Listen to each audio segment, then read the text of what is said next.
It's going to increase the horsepower like tenfold, honestly. I mean, if it gives it 10 horsepower, it'll literally give it more than 10% increase. He's not wrong.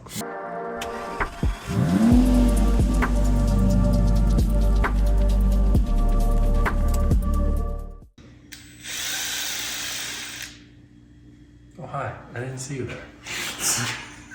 John, what do we got planned today? Today we're working on the 50. Last time we pulled the engine, so now we got to pull the transmission off. And I got this fancy pants engine stand. Mm-hmm. So we're putting it up on there. What brand is that? Big Red. If you don't chew Big Red, well then. Anyway, you should. Are those safe to work in? Yeah. Okay. OSHA approved. OSHA approved. I don't have anything else. Sir, we need OSHA approved footwear. I've got boots if you want to wear them. No, I'm all right. Fine. These right here, they've only had 2 seasons of foot fungus. They're fine. If I sound funny, it's just because I am funny.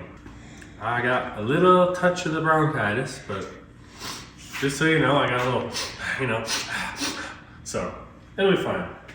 So this is obviously not the stock transmission for this, but it is a Ford. It's a C4.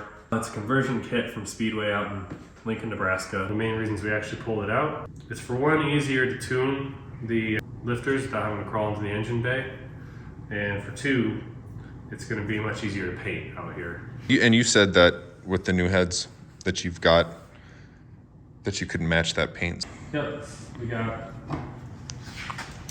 some 2X red gloss enamel. And I like it because it is a 2-part. So yeah, and then mix it up, and then it makes a real nice coating. And then this one happens to be ceramic engine paint. So, because I didn't even know that they made 2-part ceramic engine paint, but they do. I know that this stuff that is on there is not 2-part ceramic engine paint, and it's been on there for 15 years, and it's held up great to how much abuse it. You can see on here, there's actually engine enamel on here because I sprayed this thing years ago with this hoist. So anyway, let's get at it. She's separating. You're pulling there.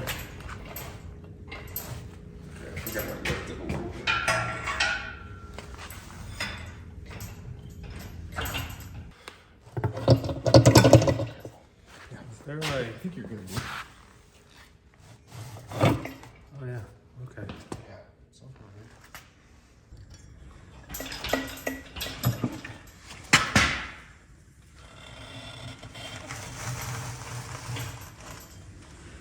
The problem is the flex plate is now below the tire, so you need to jack the engine up.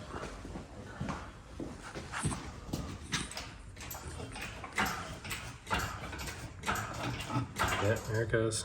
Just keep going up. So close. Let one more. Make one more. There it is. Oh, that's a lot of fluid.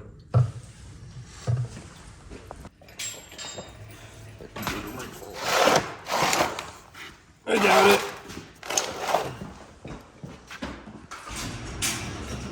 Where are you going?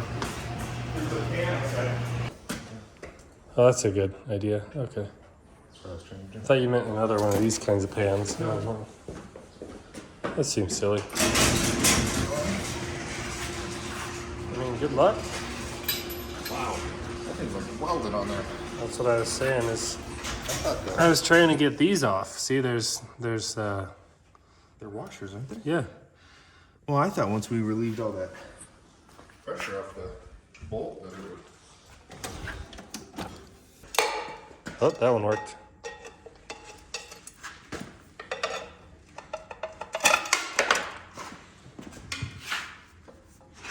Got that?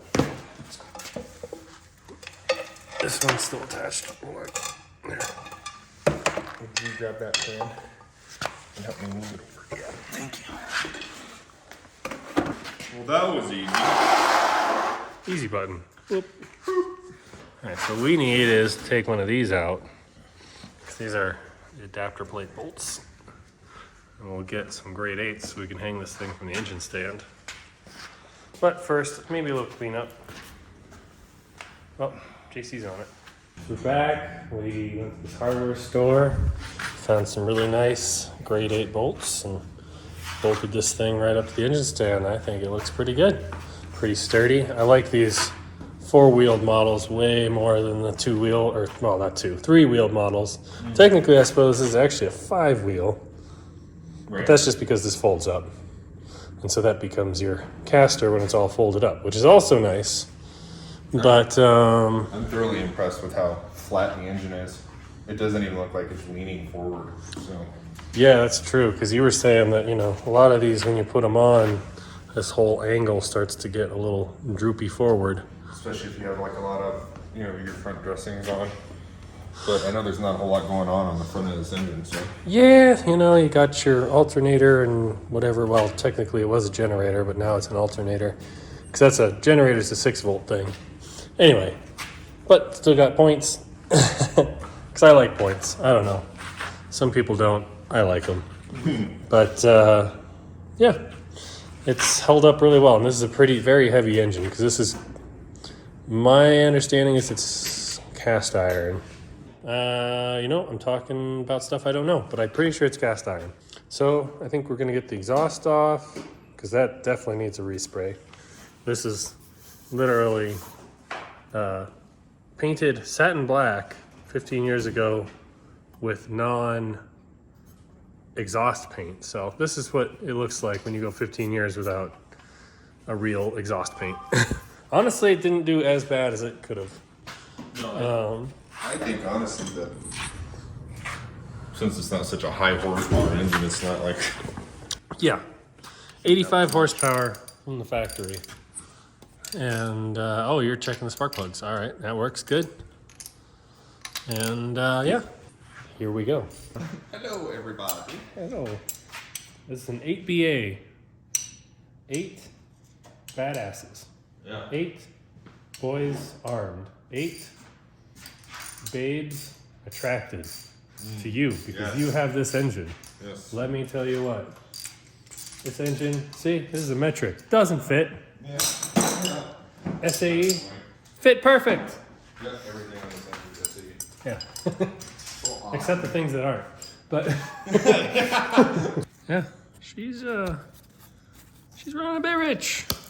That's probably that 600 CFM carburetor that yeah. for on an engine that really only needs. What did you say it was stock? Like 200? Oh, it's less than that. It's like 100 and something. Is it really? Yeah. So like on an aftermarket 4-barrel, they say 390 is the best for these engines, and I wanted a 390.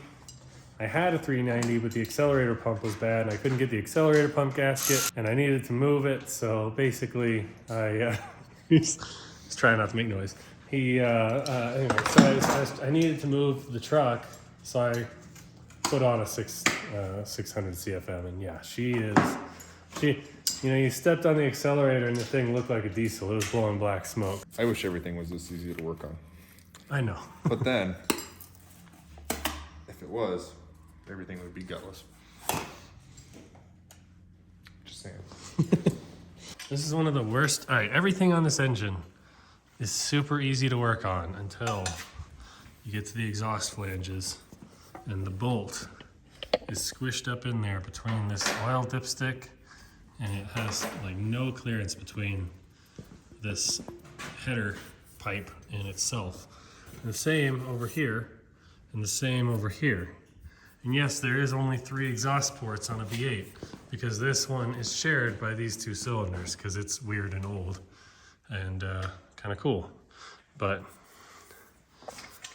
that's the deal. It is extremely hard to get in there. And now actually I'm using a 14 and a 5/8 because apparently some of these bolts got replaced at some point. So some of them are metric and some of them aren't. At least the heads are. So that makes sense. Oh, yeah. Totally.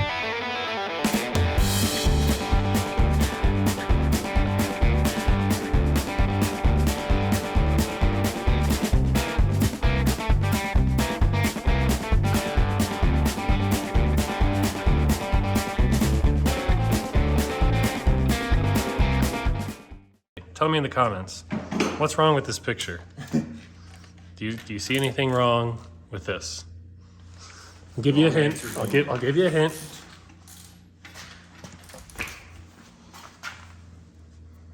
Okay. Oh. He's working on the head.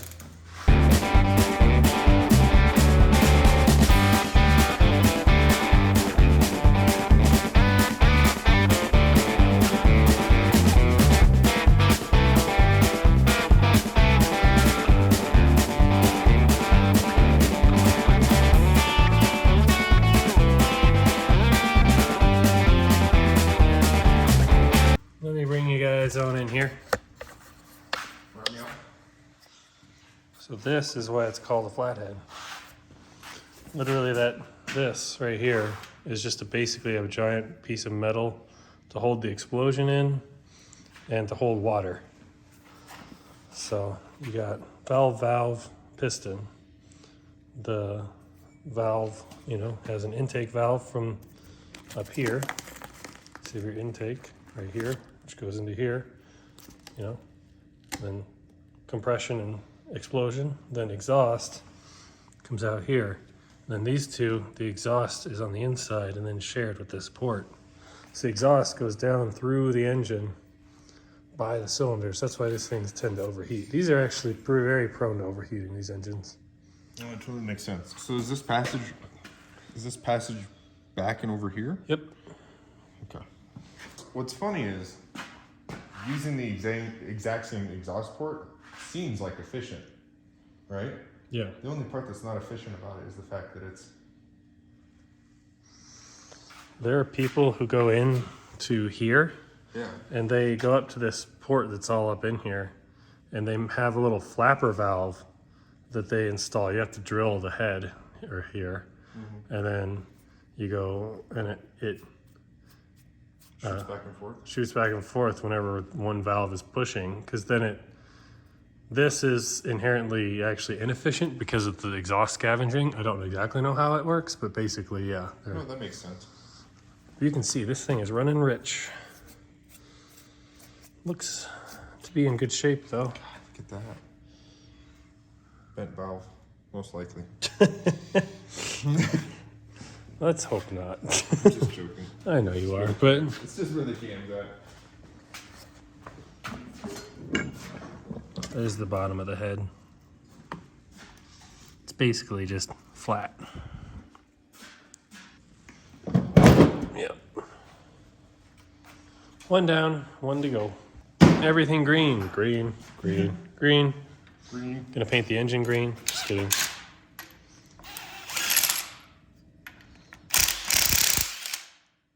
I don't know if that's a good idea. And once again, the boys take apart a running engine. Yep. The boys are back. The boys are back. Just that, don't you know? Okay. Ready?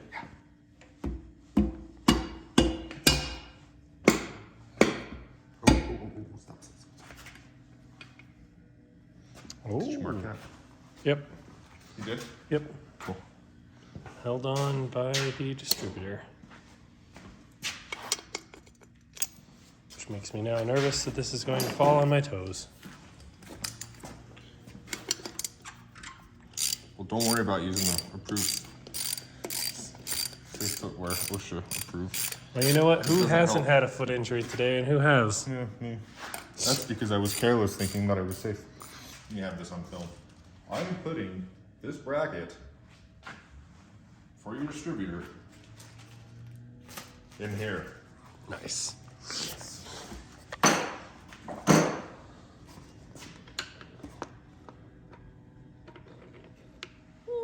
You and me Distributor. going fishing.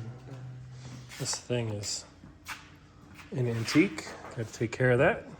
Not put it on the edge. Let's put it right there.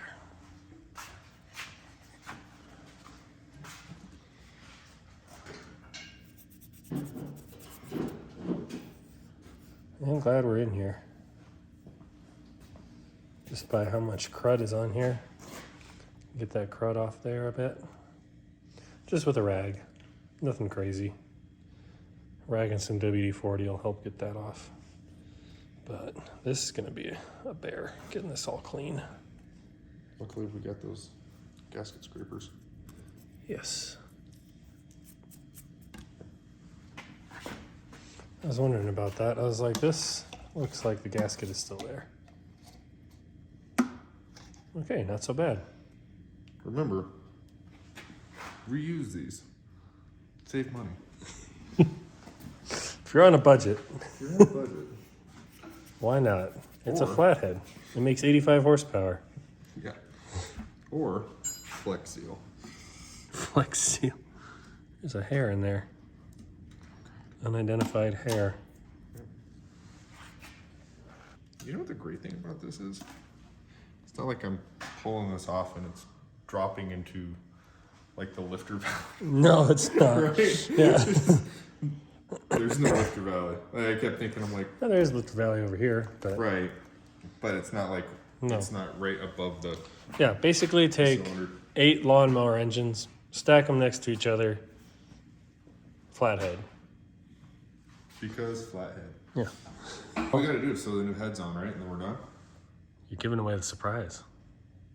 But we're there. Like, I shouldn't even pull the gaskets off. Well, I need a suggestion. Well, that is, so next, I'm gonna scrape this down and then the surprise.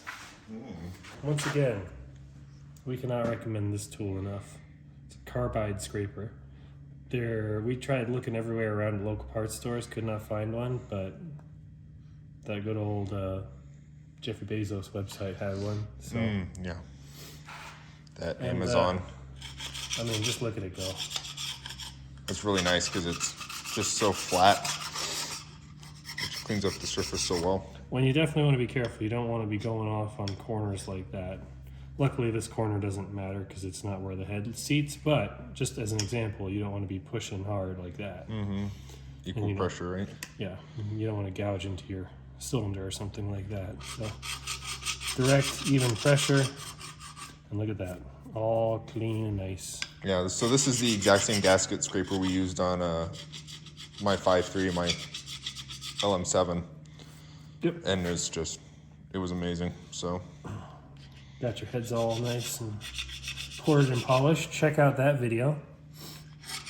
Put a link wherever it goes. Somewhere in the description.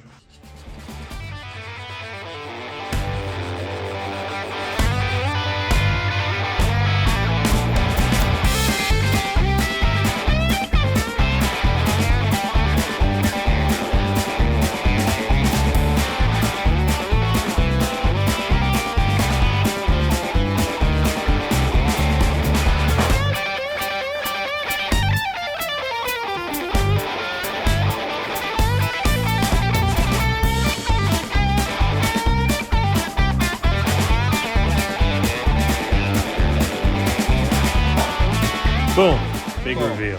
Putting Offenhauser heads on it. I've had an Offenhauser intake on it forever.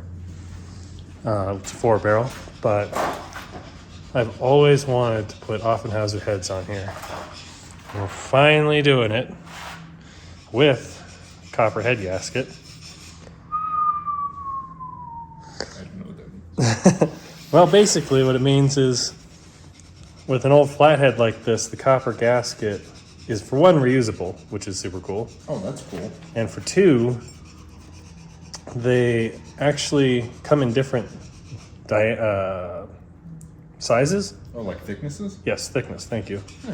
And that can help change combustion. Oh my gosh, not combustion.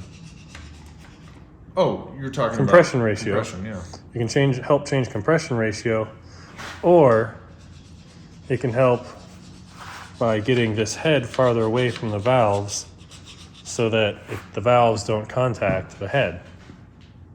Because when you start to do higher lift cam, the valves start to get into the head, which is completely on top of its head if you're used to normal engines. You take a look here at this sort of combustion area, and you can see that, about half of the cylinder here this would be basically up against the actual piston. There, get some of that carbon off. There, you can see better. So this part would be up against the piston, and then you have a little area where above the piston where there isn't anything, and then you have your valve. And it's pretty good for flow. Then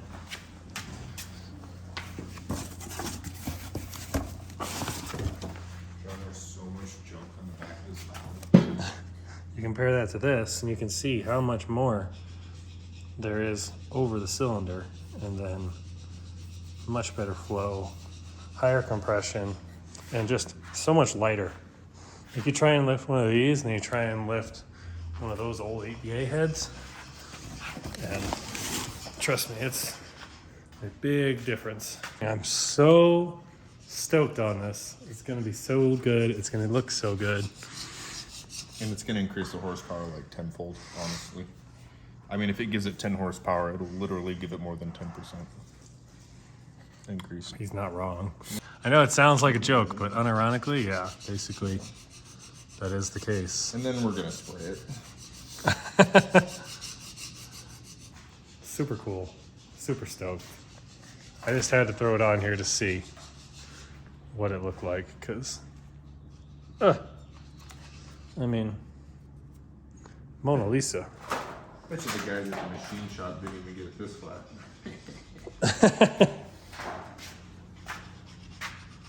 You know, it's entirely possible. They did. These are tractor valves. That's awesome. Got trees coming in here. Putting on some tape. Yep, just kind of sealing her up. So we can get the valves lashed and the heads back on. Yep, so can't find the tool, so can't lash the valves. But so we're wrapping up for the day. Thanks for watching. Catch you later. Catch you on the next one.